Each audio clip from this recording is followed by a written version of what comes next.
नमस्कार, आपका स्वागत है द प्रिंट सॉफ्ट कवर में। आज हम बात करेंगे सैनिक पत्नियों की डायरी इस किताब के बारे में। ये किताब है आर्मी वाइफ्स के चुनौतियों भरे जीवन के ऊपर और कैसे वो देश के किसी भी कोने में अपना घर बना लेती है।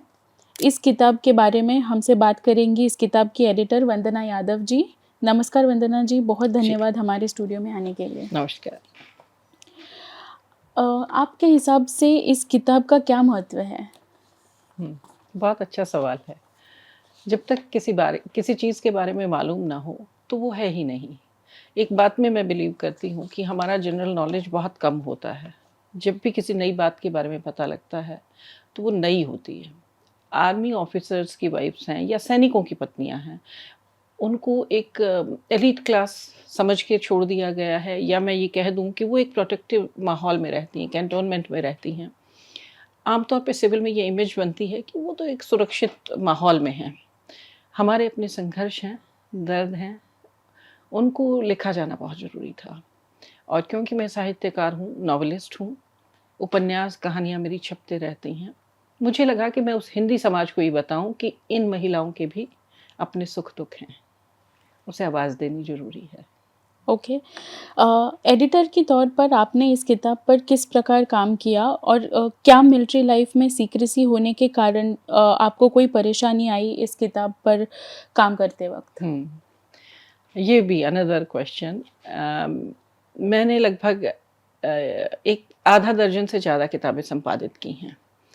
ये उसके बाद वाली किताब है और इस प्रोजेक्ट में मुझे 4 साल लग गए। It took 4 years, it's a long period, है ना? इतने में तो एक गवर्नमेंट बदल जाती है। हुआ ये था कि जहाँ से ये आइडिया आया, एक दिन मेरी बिटिया मुझे बता रही थी कि मेम साहब्स डायरी करके इंग्लिश की एक बुक है, और वहाँ से ये आइडिया जनरेट हुआ कि हमें ये नहीं मालूम कि देखिए, एक आर्मी पे बहुत लिखा जाता है, सेना पे, सैनिकों के बलिदान पे और बॉर्डर पे। हुँ, वो पीस टाइम में क्या कर रहे हैं और वॉर टाइम में क्या कर रहे हैं। हुँ, तो सैनिक कंप्लीट नहीं होता अपनी पत्नी के बिना, हाँ, है ना? एक घर नहीं चलता पति और पत्नी के सहयोग के बिना, तो हुँ, एक कैंटोनमेंट कैसे चलेगा हुँ, महिलाओं के योगदान के बिना? हुँ, वो पूरा इंस्टीट्यूशन जिसकी आधी ताकत महिलाएँ हैं, और बल्कि मैं कहूँ कि फोर्स बिहाइंड द फोर्स तो महिलाएँ हैं, उनके बारे में कहीं बात ही नहीं हो रही थी।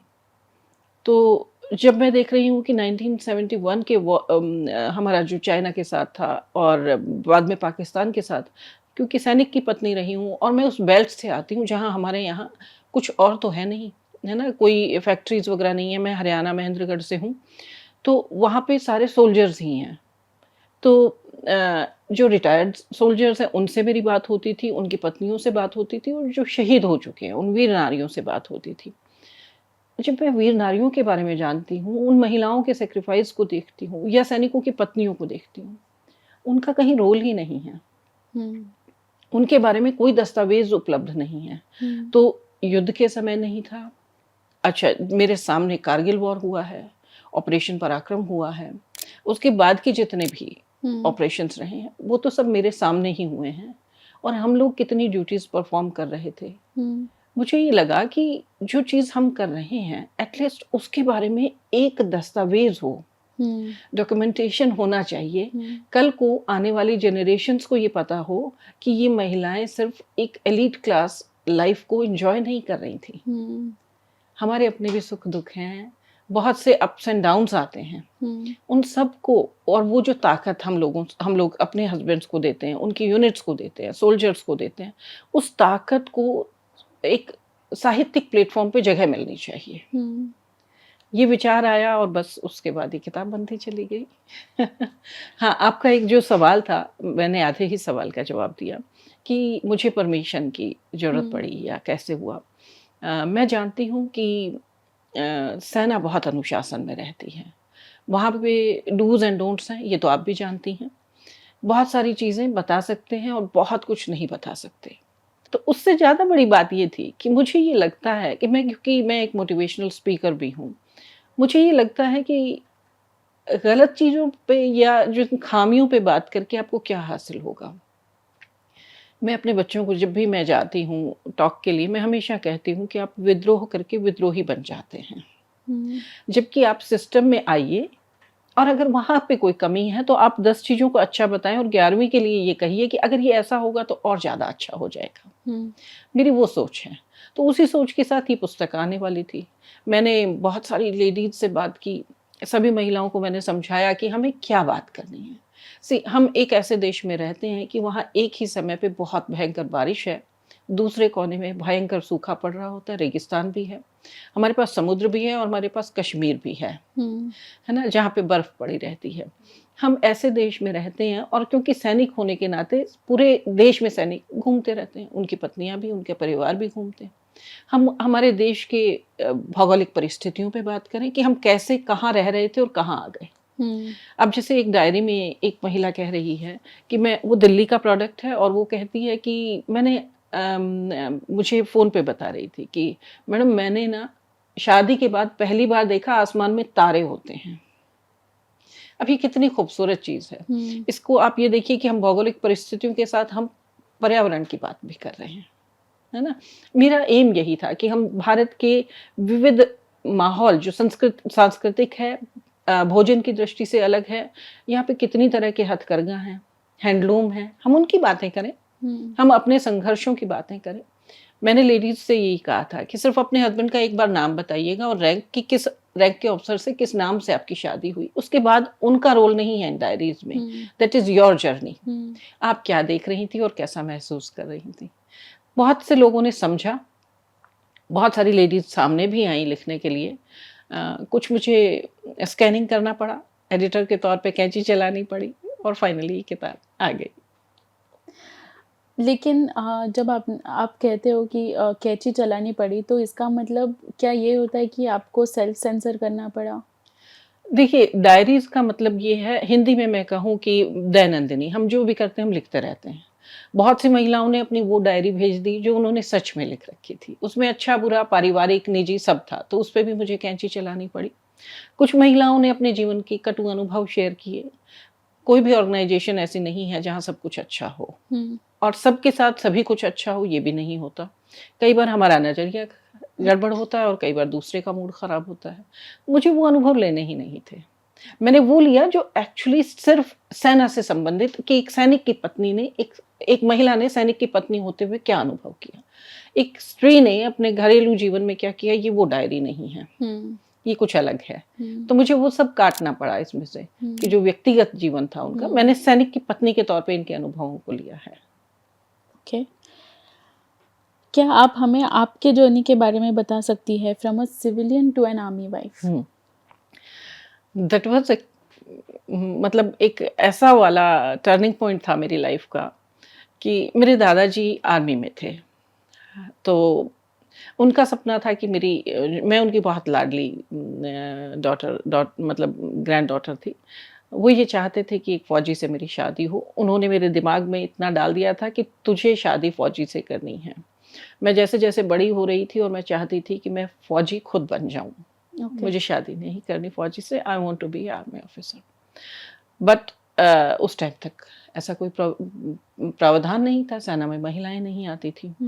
एक दिन अच्छा हमारा जो मैंने बताया मैं महेंद्रगढ़ से हूँ, तो जितनी भी एक्सरसाइज़ पे जाती हैं अपनी आर्मी की यूनिट्स, तो राजस्थान जाने के लिए वही जगह है, वहीं उसी रोड से जाते थे। मुझे वो वर्दी बहुत आकर्षित बाँध लेती थी और एक दिन मेरी सगाई हो गई। मेरी शादी के बाद आर्मी में बच्चियाँ आई हैं, है ना? तो यहाँ आते ही एक ऐसा अनुभव है जिसे मैं जितनी बार याद करती हूँ, मुझे हँसी आ जाती है। सिविल में एक माइंडसेट होता है कि जहाँ पुलिस का काम खत्म हो जाता है या पुलिस के बस में कुछ भी नहीं रहता, वहाँ सेना बुला ली जाती है। मैं शादी होके आई और ये 14 फरवरी हमारी शादी हुई थी। 16 की सुबह-सुबह मैं आगरा पहुँची जहाँ मेरे हस्बैंड की पोस्टिंग थी। हम पूरी रात चल के आए थे तो मैं सो गई। सुबह मेरी आँख खुली और मुझे लगा कि हम घर में हम दोनों ही थे। मेरी आँख खुली और मुझे लगा कि कोई बात कर रहा है ड्राइंग रूम में। मैं आई और मैंने देखा कि वहाँ 2 वर्दीधारी, मेरे हस्बैंड सोफ़े पे बैठे हैं और वहाँ 2 वर्दीधारी अपनी कुछ रिपोर्ट जैसी दे रहे हैं। ये एक नॉर्मल चीज़ है, आज की तारीख में मुझे मालूम है। उस दिन मुझे लगा कि ये आर्मी क्यों आई है मेरे घर में? और मुझे लगा कि बाहर जो हमारी बालकनी थी उसमें भी मेन गेट के साथ लगती हुई जगह जो थी उसमें भी कुछ मुझे आवाज़ सुनाई दी। मैं देखने वहाँ गई, इतने सारे बंदे आए हुए थे। एक्चुअली वो लोग कुछ था इनका प्रोटोकॉल उसके लिए आए थे और मैं उन्हें देख के इतनी तेज़ घबरा गई, मुझे लगा कि हमारे घर में फ़ौज आई है। मैं दौड़ के अंदर आई, मैंने अपना रूम बंद कर लिया। मुझे 2 मिनट लगे समझने में कि फ़ौज मेरे घर नहीं आई है, मैं फ़ौजियों के घर में आ गई हूँ। तो इस तरह मेरी यात्रा शुरू हुई। हालाँकि बहुत सारी चीज़ें होती हैं, जैसे हम नई शादी होके आए थे, हमने किसी को बताया नहीं। अगले दिन जब सबको पता लगा तो बहुत लेग पुलिंग और वो सब हुआ। वो एक अलग किस्सा है। पर यहाँ के बाकी अनुभव ऐसे थे कि मुझे लगा कि ये डायरीज़ आनी चाहिए। मतलब मैं वापस डायरी पे इसलिए आ रही हूँ कि एक ऐसा अनुभव मैं आपसे शेयर करती हूँ। मैं राजस्थान और हरियाणा के बॉर्डर पे एक महिला से मिली। लगभग वो मतलब जब मेरी मुलाकात उनसे हुई वो 60-65 साल की थीं और तब वो बड़ी खुश थीं उस दिन। उन्होंने बड़ी सुंदर साड़ी पहनी। मैंने उन्हें हमेशा देखा शी वाज़ अ विडो, तो मैं उन्हें जब भी देखती थी वो उदास थीं और वो हमेशा संघर्ष में रहती थीं कि मेरे मतलब पति की तो मृत्यु हो गई, मुझे ही अपने बेटे को पालना है और मेरे ससुर शी वाज़ प्रेग्नेंट। देखिए 71 के वॉर की बात की मैं बता रही हूँ। तो ये रजांगला वॉर की जो वीर नारी है उसकी बात मैं कर रही हूँ। तब तक हमारे यहाँ डेड बॉडीज़ लेके नहीं आते थे। शहीदों के पार्थिव शरीर घर नहीं आते थे। ये 93 में कारगिल में शुरू हुआ, सॉरी ये कारगिल के समय शुरू हुआ था। तो ये 71 में जब ये सब हो रहा था, उनको उनके पति के आखिरी दर्शन भी नहीं हुआ। अपने ससुर का ध्यान रखा, अपने बेटे को बड़ा किया, डिलीवरी हुई, बेटा हुआ और वो लोग एक अलग घर में शिफ्ट हो गए थे। उस दिन वो अपने ससुराल के पुरानी हवेली में गई और कमाल की बात ये है उन्हें एक पीतल का 3 डब्बे वाला टिफ़िन मिला और वो इतनी खुश हुई उस पे उस उनके हस्बैंड का नाम लिखा था और आर्मी नंबर लिखा था। उनको पेंशन लग सकती थी। हुँ। आप समझ रही हैं कितना बड़ा दर्द था। एक औरत, एक महिला जिसको न पेंशन का सहारा है, न पति का साथ है, वो खेती करके और गाय-भैंस के दूध से गुज़ारा कर रही थी। ये किस्से ऐसे हैं कि जिन्हें प्रकाश में आना ज़रूरी था। हुँ। एक और किस्सा मैं बताती हूँ आपको। हम लोग अम्बाला में थे, मेरे हस्बैंड वहाँ पे पोस्टेड थे। तो जैसे कहते हैं ना कि आर्मी में तो आपका सब कुछ अच्छा ही है, आप तो बस प्रिविलेज्ड लाइफ़ है। वहाँ पे भी ना अलिखित नियम होते हैं, वो जो आपको करने हैं। और मेरे साथ यानी सभी आर्मी वाइफ़्स के साथ, आपसे गलती नहीं होनी चाहिए। आपको यूनिफ़ॉर्म नहीं मिली है, आपको तनख्वाह नहीं मिलती, आपको पेंशन भी नहीं मिलेगी, पर आप सिविलियन भी नहीं माने जाते और आप फ़ौजी तो हो ही नहीं, हुँ। है ना? तो हमारे साथ इतनी सारी ग्रे ग्रे पाथ में हम लोग हाँ। रहते हैं कि ये करना है, ये नहीं करना, उस पसोपेश में भी रहते हैं। तो जब कारगिल चल रहा था ना, तो वहाँ पे डेड बॉडीज़ आती थी, हुँ। जितनी भी कैज़ुअल्टीज़ जितने भी पार्थिव शरीर हैं, तो जो अपना अम्बाला का एनसीआर है, वहाँ के जितने भी शहीद आते थे, तो उनके साथ सैनिक जाते थे। एक जो पूरी की पूरी परंपरा है वो निभाई जाती थी और जब हमें पता होता था कि वहाँ पे महिलाएँ भी होंगी, तो हमें भी भेजा जाता था कि अपनी-अपनी एक एक मॉरल ड्यूटी भी हो जाती है कि अगर हमें पता है कि ये कौन है, तो हम लोग गए। यंग ऑफिसर था, न्यूली मैरिड। उसको सी उस मौत पे मैं क्या समझाऊँ उसकी पत्नी को? कोई शब्द नहीं है मेरे पास। न मैं उसे ये कह सकती हूँ आप सँभलो, कल ठीक हो जाएगा, कल भी ठीक नहीं होगा। वो जो जा चुका है, वो जा चुका है। हमने कारगिल वॉर जीता, पर उसकी कीमत बहुत बड़ी चुकाई थी हमने।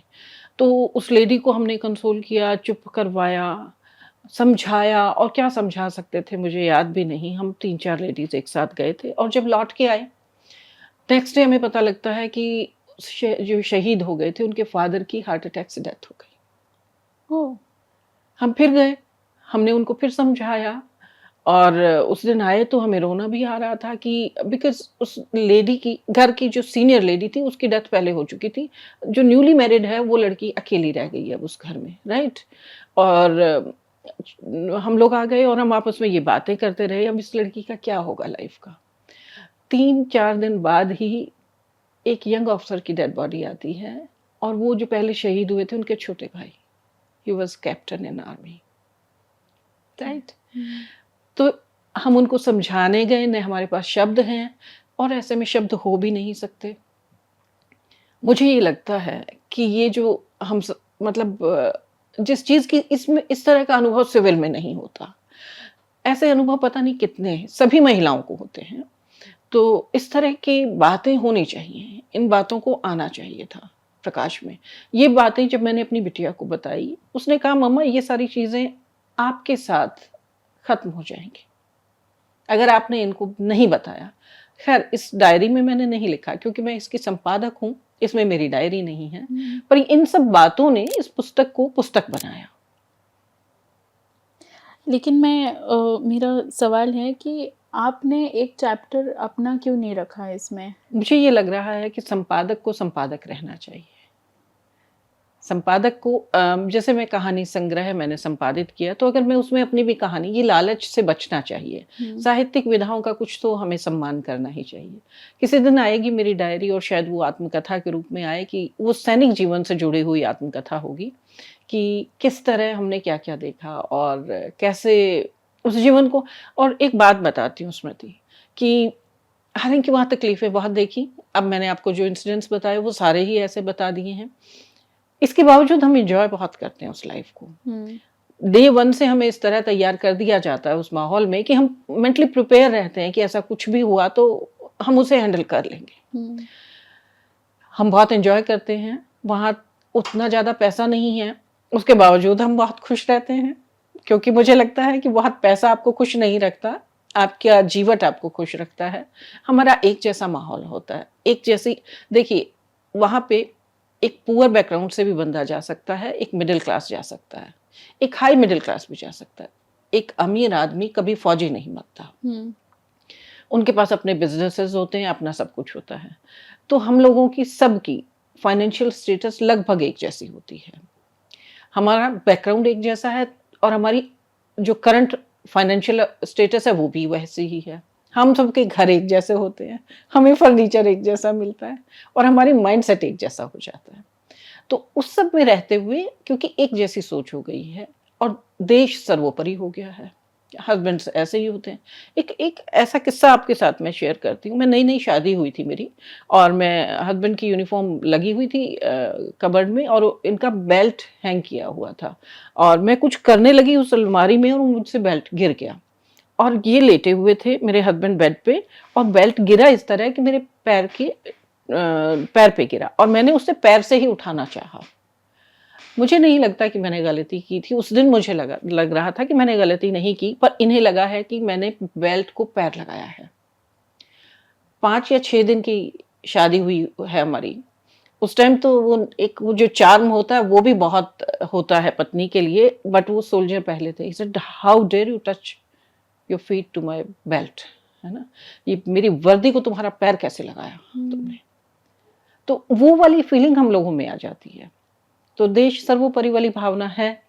उसके बाद पर हम एन्जॉय बहुत करते हैं। बहुत से हमारे हस्बैंड्स को टाइम नहीं मिलता बिल्कुल भी साथ बिताने के लिए। हमारे बच्चों के एडमिशन्स, बच्चों के पेरेंट्स टीचर मीट, चाहे कॉलेज यूनिवर्सिटी में उन्हें जाना हो, इन लोगों को बहुत रेयर टाइम मिलता है। वो सारी चीज़ें महिलाएँ खुद कर रही होती हैं। उसके बावजूद भी हम पिकनिक पे जाते हैं। हम लोग एक-दूसरे के साथ इतने फ़ैमिलियर हो जाते हैं। हमें ये पता है कि कुछ भी अच्छा-बुरा हुआ तो परिवार दूर है, परिवार नहीं आएगा। आप लोग जैसे सिविल की बात कर रही हूँ, सबके परिवार आस-पास होते हैं। आजकल ट्रांसफरेबल जॉब हैं, तो आप लोगों के कोलीग्स होते हैं या आपके कुछ फ्रेंड्स होते हैं। हमारे तो कोलीग्स भी हर 2 साल पे चेंज हो रहे होते हैं, है ना? तो हमें उन्हीं के साथ रहना है, तो हम वहाँ पे बहुत फ्रेंडली हो जाते हैं। ओके। जब रिटायरमेंट के बाद जब कैंटोनमेंट से बाहर निकलना पड़ता है, तब की भावनाएँ क्या होती हैं?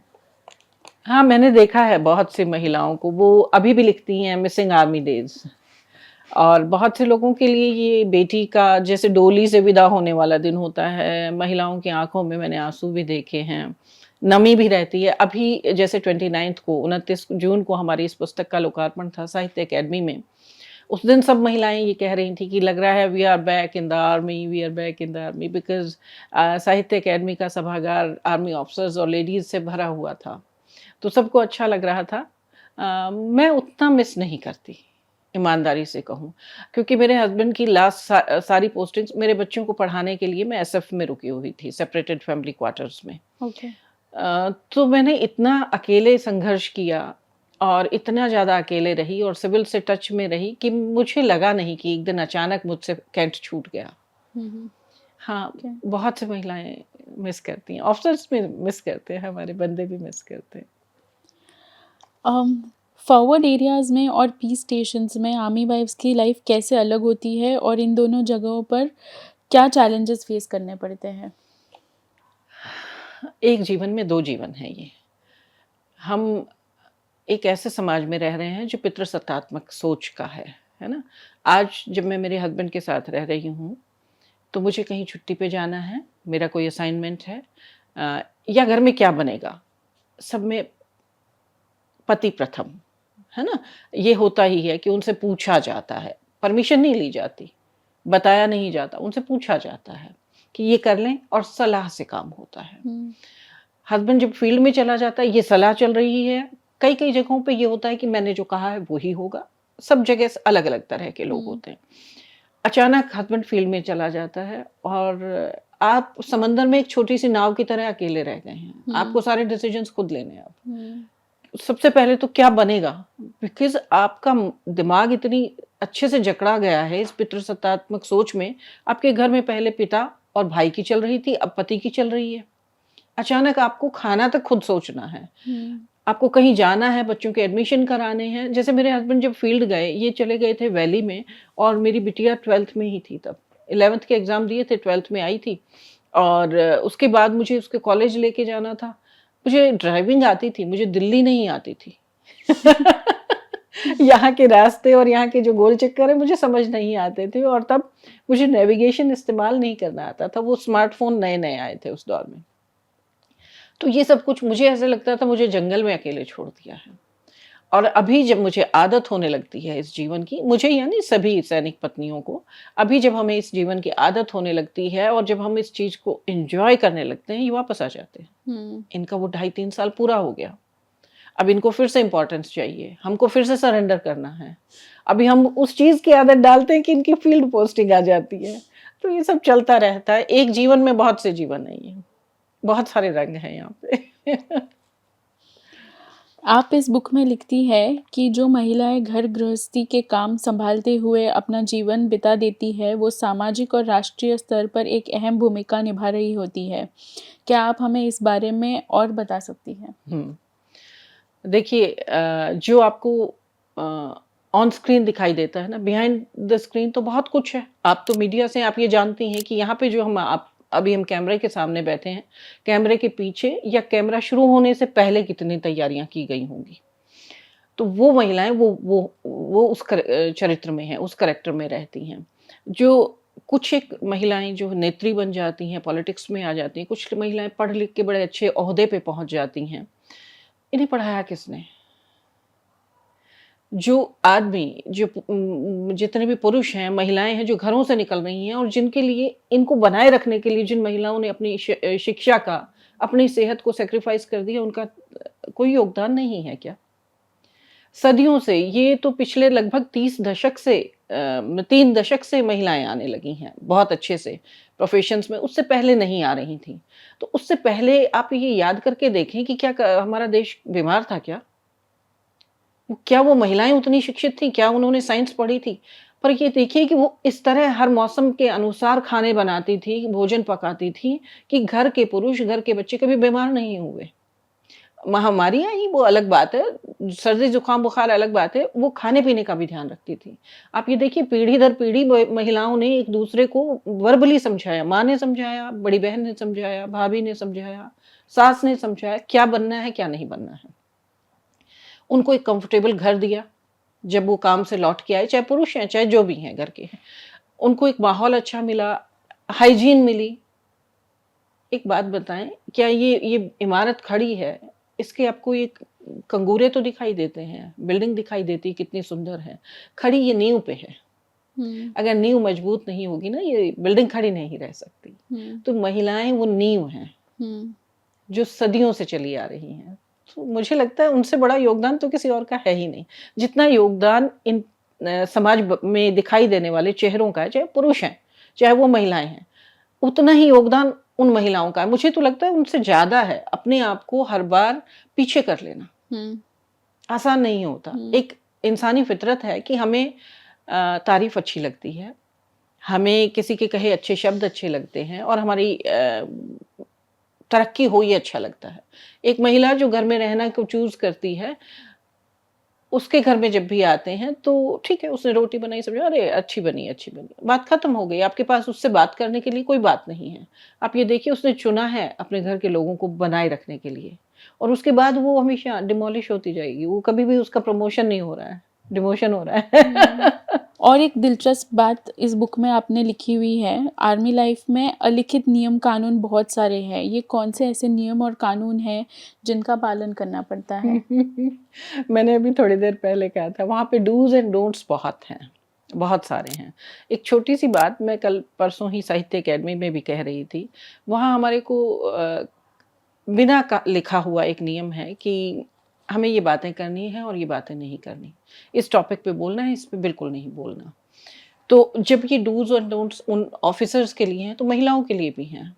इसी तरह जैसे मैंने कहा कि कारगिल के टाइम पे जो भी मार्टर्स आ रहे थे, हमारे जितने शहीद आ रहे थे, उनके साथ हमें जाना था। ये किसी डॉक्यूमेंट में नहीं मिलेगा कि महिलाओं ने उस समय क्या किया, पर महिलाएं कर रही थी। महिलाएं शांति काल में पूरा कैंटोनमेंट जो हरा भरा दिखाई देता है, ये लोग, कभी आपने कहीं सुना है कि आर्मी ने किसी लैंडस्केपिंग वाले बंदे को हायर किया है? नहीं सुना होगा, क्योंकि वो करते ही नहीं। ये हम लोग ही हैं जो वहां कर रहे हैं। तो वो जो डूज एंड डोंट्स हैं, अब जैसे वेलफेयर का काम है, हम लोगों के लिए रोज मैं और बिटिया रास्ते में आते हुए बात कर रहे थे कि मम्मा, कुछ लोग कहते हैं कि आपने जो वेलफेयर है उसमें रोज जाना पड़ता था, उसके बारे में नहीं लिखा। मुझे लगा कि ये लिखने के लिए डायरी सही विधा नहीं थी। उन्होंने वो लिखा जो वो लिख रही थी। डायरी में लिखने का मतलब था शिकायत करना।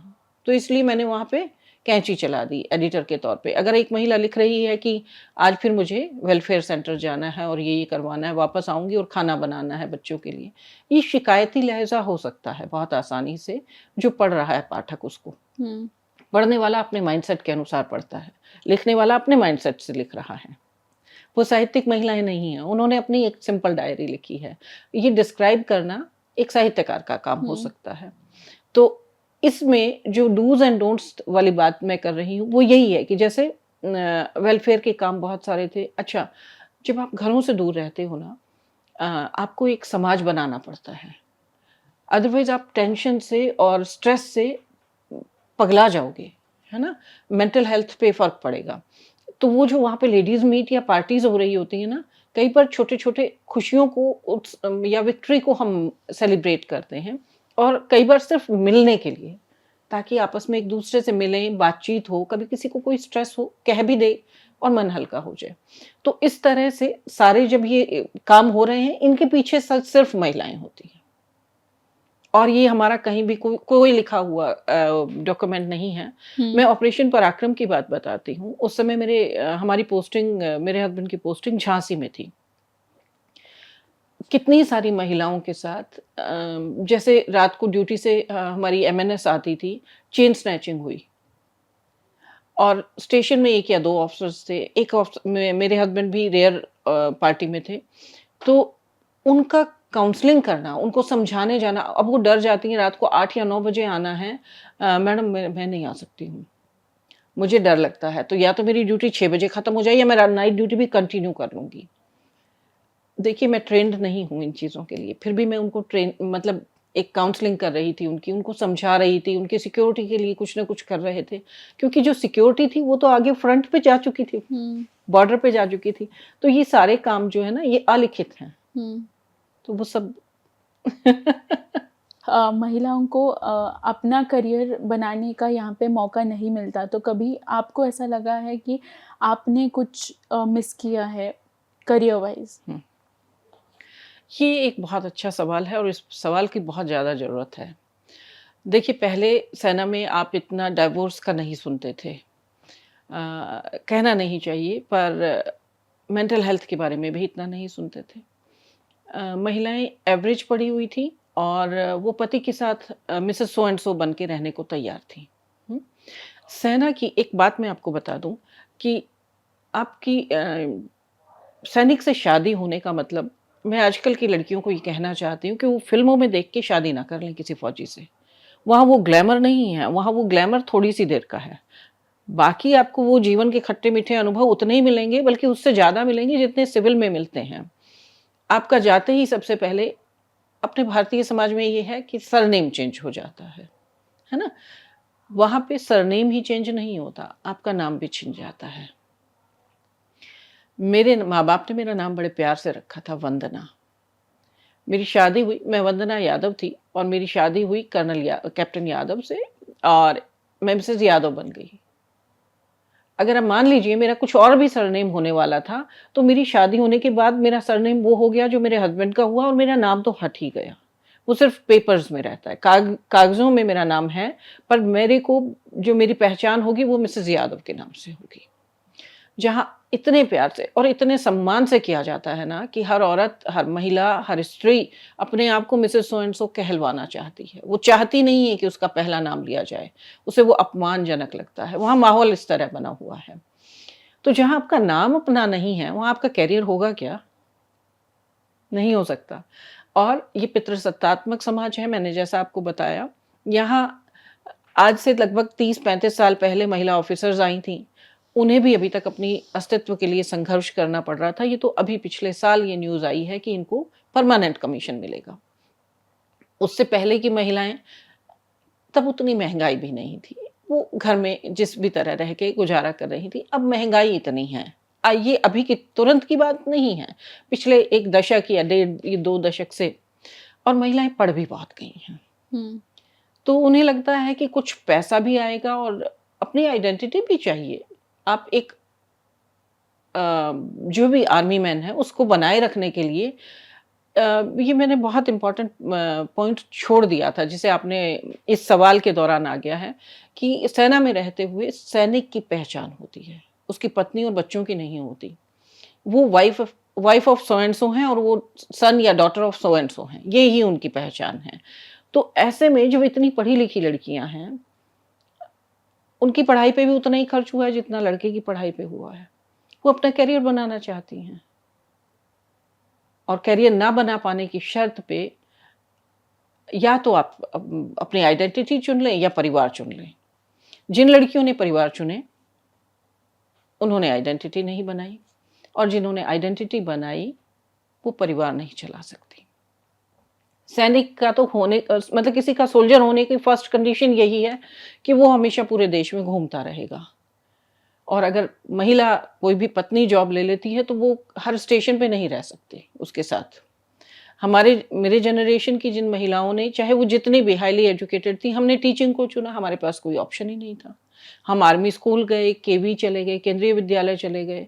वहाँ दोनों जगह वैकेंसी नहीं थी तो हम प्राइवेट स्कूल्स में जाते हैं। कम सैलरी में भी हमने जॉब की क्योंकि हमें जॉब करनी भी हुँ। है ना? पर जिन महिलाओं की जो हाईली एजुकेटेड है, मान लीजिए कोई साइंटिस्ट है, कोई आईएएस, कोई आईपीएस है, कोई बैंकर है, कोई किसी और फील्ड में है, तो वो इस तरह की जॉब वाले हस्बैंड के साथ निभा नहीं सकती। कुछ लोग निभा भी रहे हैं। तो ये सब तरह का मिला-जुला माहौल है, पर जो आज की तारीख में जो ज़्यादा सेपरेशन के केसेज़ हो रहे हैं, वो इसीलिए हो रहे हैं।